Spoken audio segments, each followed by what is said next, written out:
할렐루야. 오늘도 이 자리에 주님을 찬양하기 위해, 또 영상으로 주님을 찬양하기 위해 모이신 여러분 모두를 주님의 이름으로 사랑하고 환영합니다. 다 같이 자리에서 일어나서 주님 이름 찬양하면 좋겠습니다.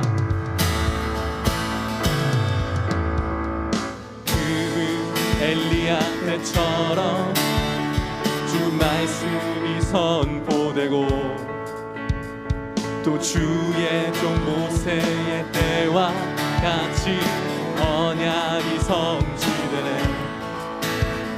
비록 전쟁과 기근과 핍박 만난 날이 다가와도, 우리는 광야에 외치는 소리, 주의 길을 예비하라. 오라 주님 구름 타시고 나 밟을 때에 다시 오시네. 외치세 이는 은혜의 해니, 시온에서 구원이 임하네. 우리 힘차게 박수 치면서 에스겔의 환상처럼, 또 에스겔의 환상처럼 마른 뼈가 살아나며,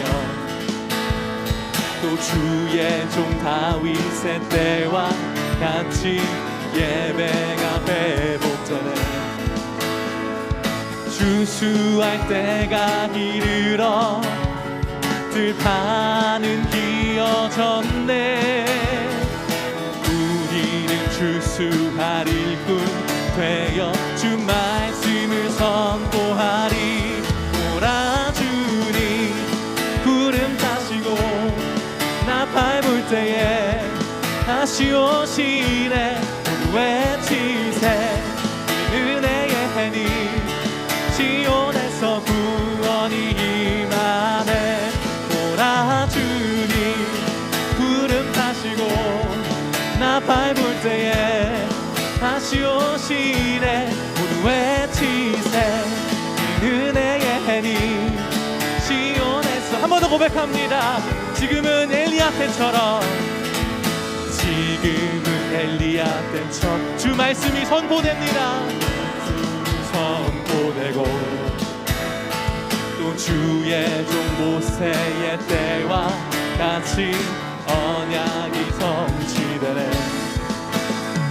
비록 전쟁과 기근과 핍박 만난 날이 다가와도, 우리는 광야에 외치는 소리, 주의 길을 예비하라.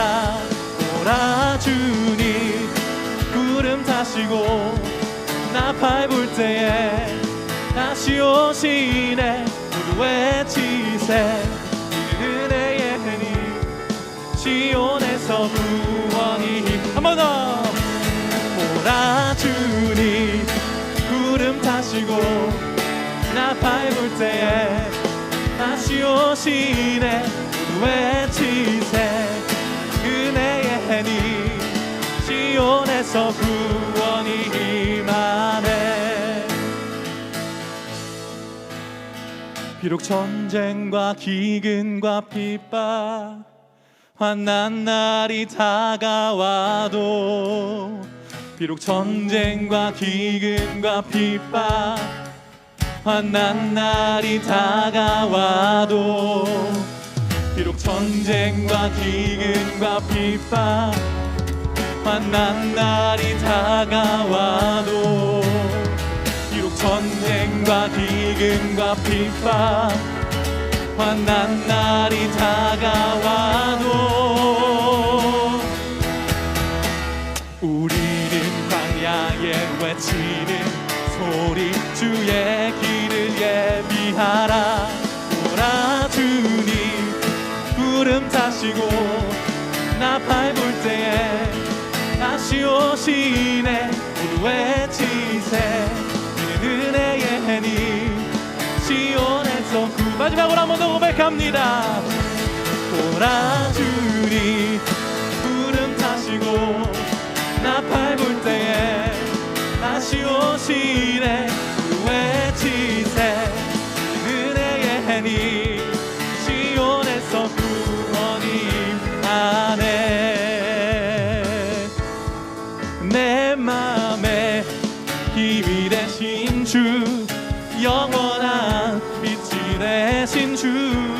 내 모든 호흡이 주의 행하심 찬양해. 주는 위대한 통치이자 내 모든 것 주께 순복해. 내 맘을 주의 불로 채우소서. 내 마음 다해 주 이름 찬양해.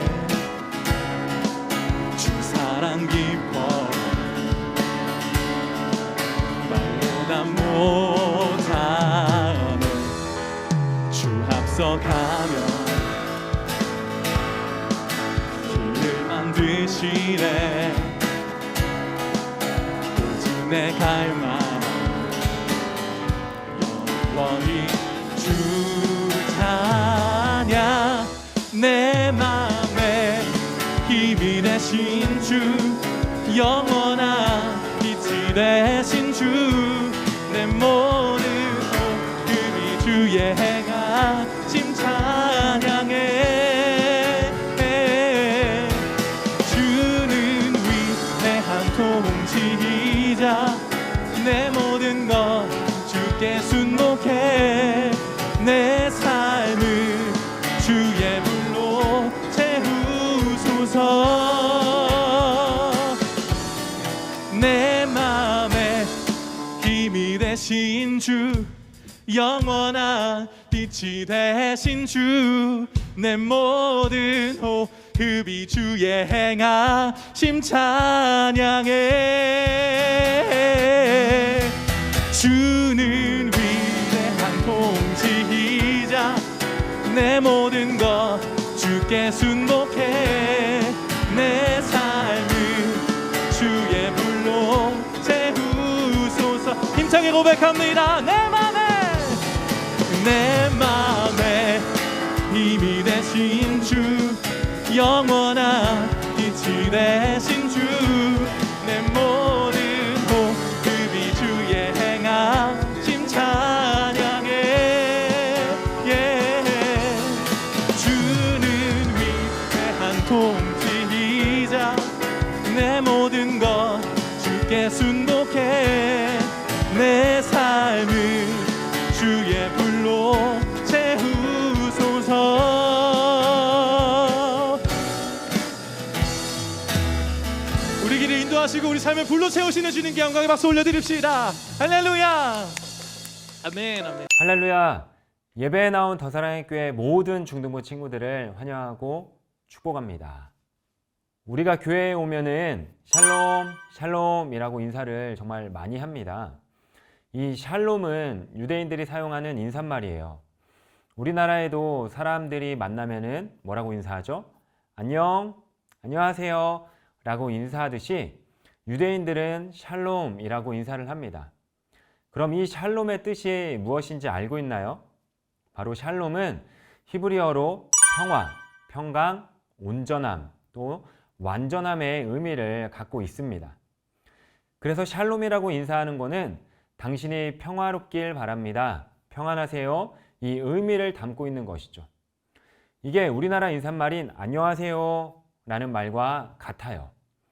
안녕이라는 말을 보면 평안한 안 그리고 편안할 영자를 사용해서 아무 탈이나 걱정 없이 편안하다라는 뜻을 지니고 있습니다. 이 오늘 본문을 살펴보면 삶이 평안할 수 없는 상황에서 진정한 평안을 누리는 한 사람이 나오는데 그 사람이 바로 나아만 장군입니다. 이 나아만은 평안할 수 없었던 그 상황 가운데에서 어떻게 평안을 누리는가를 우리가 함께 찾고 듣기 원합니다. 먼저 나아만 장군은 나병 환자였습니다. 그리고 이 엘리사를 만나서 요단강물에 자신의 몸을 7번이나 씻고 이 나병이 나았습니다. 이 나아만 장군 이야기는 이 씻김 받은 것도 중요한데 그 이후의 행동도 참 중요한 의미가 있는 것 같습니다. 이 병이 치유된 이후에 나아만의 행동을 보면은 어떠한 모습이었냐면은 15절에 이렇게 나와 있습니다. 나아만이 모든 군대와 함께 하나님의 사람에게 돌아와서 그의 앞에 서서 이르되 내가 이제 이스라엘 외에는 온 천하에 신이 없는 줄을 아나이다. 청하건대 당신의 종에게서 예물을 받으소서 하니.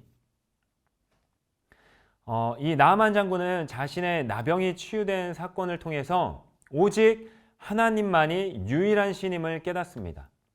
열왕기하 5장 초반에는 이 엘리사를 향하여 소리를 지르다가 이제는 당신의 종이라고 스스로 낮추고 있고 또 오직 하나님만이 유일한 신임을 고백하고 있는 것이죠. 그러면서 이 어마어마한 재물을 누구에게 바치냐면 바로 엘리사에게 바칩니다. 엘리사의 반응은 어땠을까요? 이 재물을 받지 않았어요. 왜 받지 않았을까요? 오늘 본문에 그 이유가 나오지는 않지만 생각해 보면요, 모든 능력이 하나님으로부터 비롯된 것이고 또 하나님께서는 대가를 바라시지 않는 자비로우신 분임을 알고 또 그것을 알리기 위해서 거절하지 않았을까요? 어찌됐든 이 엘리사는 어마어마한 재물을 받지 않습니다. 그리고 이 고침을 받은 나아만은요, 여호와가 하나님이라는 이 고백을 하고 어디로 가냐면은 자신의 고국인 아람으로 돌아가야 합니다. 당시 아람은 림몬이라는 신을 섬겼습니다. 그리고 이 나아만은 이 아람 왕의 군대 장관이었습니다. 무슨 말입니까? 즉 왕의 최측근이었기 때문에 언제나 이 왕 옆에 서서 그 림몬 신에게 절을 해야만 했습니다. 물론 그 전까지는 이 림몬 신에게 절하는 것이 문제가 되지 않았을 거예요. 그런데 이제 나아만은 알았어요. 하나님 외에 다 가짜라는 걸. 그리고 하나님 외에는 다른 신 앞에 절한다라는 것은 잘못된 행동이라는 것을요. 이 나아만이 고국으로 돌아갔을 때 이 나아만을 지지해 주는 사람이 없을 뿐더러 또 어느 한 사람도 하나님께 제사 드리는 사람도 없고 또 특별히 군대 장관으로서 왕이 섬기는 우상 앞에 매번 절을 해야 하고 혹여나 누가 볼까 사람들에게 몰래 숨어서 하나님께 제사를 드려야 되는 그러한 상황이기에 이 나아만의 마음에 얼마나 걱정과 근심이 있었겠습니까? 그는 진심으로 걱정하고 있는데 엘리사 선지자가 나아만에게 이야기를 하죠. 19절에 이렇게 이야기합니다. 엘리사가 이르되 너는 평안히 가라 하니 그가 엘리사를 떠나 조금 가니라. 엘리사가 나아만에게 너는 평안히 가라 라고 대답을 합니다. 여러분, 엘리사가 눈치가 없는 것인가요? 아니면 나아만의 입장은 조금도 생각하지 않았던 것일까요? 아니면 이 나아만을 도와줄 방법이 없으니까 그냥 형식적인 모습으로 야 힘내 괜찮아 라고 대답한 것일까요? 아니에요. 엘리사는 선지자였고 그리고 그가 돌아가서 겪게 될 상황, 문제 모든 부분을 엘리사는 알았을 것입니다. 그렇기에 나아만의 그 걱정과 염려를 다 이해했을 것입니다. 그러면서 뭔가 대책을 마련해주고 또한 실제적인 도움되는 일을 말해야지 왜 평안히 가라 라고 이야기했을까요? 그 이유는 간단해요. 바로 이 나아만에게 진정한 평안이 그의 마음 가운데 주어졌기 때문이에요. 너는 평안히 가라. 이 말이 바로 앞에서 이야기했던 샬롬이에요. 나아만에게 빌어준 이 평안은 어떤 평안일까요? 바로 하나님으로부터 오는 완전한 평안. 하나님으로부터 온전한 관계 속에 나오는 평안을 이야기하는 거예요. 성경이 말하는 평안, 이 샬롬은요, 아무런 문제, 갈등, 분쟁이 없는 평화로운 상태를 이야기합니다. 그렇다면 이 엘리사 선지자는 왜 샬롬을 빌어주었을까요?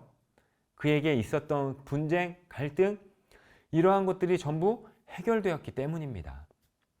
우리가 잘 아는 것처럼 모든 사람은 태어날 때부터 죄인이에요. 분명히 우리는 하나님의 형상으로 지음받았지만 바로 첫사람 아담과 하와의 죄로 말미암아 더 이상 하나님과의 관계가 평화롭지 못한 상태, 즉 갈등과 분쟁의 상태로 나아가게 되었습니다. 그럼 이 하나님과의 관계가 온전하지 못한 인간의 운명은 어떨까요? 영원한 죽음에 처할 수밖에 없는 비참한 끝을 맞이하게 됩니다. 그래서 평안할래야 평안할 수 없는 상태. 오늘 나아만도 그렇습니다. 평안할래야 평안할 수 없는 상태. 그 모습이 열왕기하 5장 1절에 그는 큰 용사이나 나병 환자더라. 이 나병 환자더라에 많은 의미가 있는 것이에요. 부정한 의미도 갖고 있죠. 하나님께 가까이 갈 수 없는 사람, 하나님과의 관계가 평안롭지 못한 사람, 그래서 어떠한 소망도 찾아볼 수 없는 자가 바로 이 나병 환자 나아만이었습니다. 이 나아만은 세상적으로 남부러울 것이 없었습니다. 한 나라의 군대 장관이었고 또 왕의 신임까지 얻는 자였습니다. 모두가 원하는 걸 다 가진 자였습니다. 누가 보면은 정말 평안만 있는 사람이었습니다. 그런데 오늘 말씀을 통해 바라본 나아만은요, 전혀 그의 마음 가운데 샬롬이 없습니다. 이런 나아만에게 엘리사는 평안히 가라라고 평안을 빌어줍니다. 나아만에게만 평안을 빌어주었을까요? 아니죠. 예수님도 우리에게 평안을 빌어주셨습니다. 누가복음 8장 48절에 보면 예수께서 이르시되 딸아 내 믿음이 너를 구원하였으니 평안히 가라 하시더라. 예수님은 자신의 옷을 만짐으로써 12년 동안 혈류증을 앓던 여인에게 평안히 가라 라고 이야기를 합니다. 평안히 가라라는 말 앞에 내 믿음이 너를 구원하였습니다. 이 여인이 평안을 얻은 이유는 분명하게 있다고 말하고 있습니다. 그가 옷을 만졌기에 평안을 얻은 것이 아니라 병을 나음을 받았기에 평안을 얻은 것이 아니라 바로 이 믿음을 통하여 구원을 받았기에 이 여인은 평안히 갈 수 있었던 것입니다. 사랑하는 중등부 친구들, 주님은 늘 우리 곁에 계시면서 우리가 예수 그리스도를 믿는 믿음을 통하여 평안을 누릴 수 있도록 허락해 주셨습니다. 그런데 정작 우리는 우리가 해야 할 일들, 그 일들만 하면서 걱정과 근심에 사로잡혀 있기에 그 평안을 누릴 수 없는 것입니다. 본인 스스로 조급해하면서 어떡하지 걱정하면서 우리의 삶에 평안이 없다고 착각합니다. 그러나 우리에게는 하나님의 아들 예수 그리스도를 믿는 믿음을 가졌기에 우리는 어떠한 상황 속에서도 평안히 갈 수 있는 것이죠. 어떠한 상황 가운데 처한다 할지라도 우리 아버지가 되시는 하나님을 바라보면서 한 발짝 한 발짝 때를 따라 돕는 은혜를 구하며 나아가는 그 평안을 누리는 우리 중등부 친구들이 되기를 주님의 이름으로 소망합니다.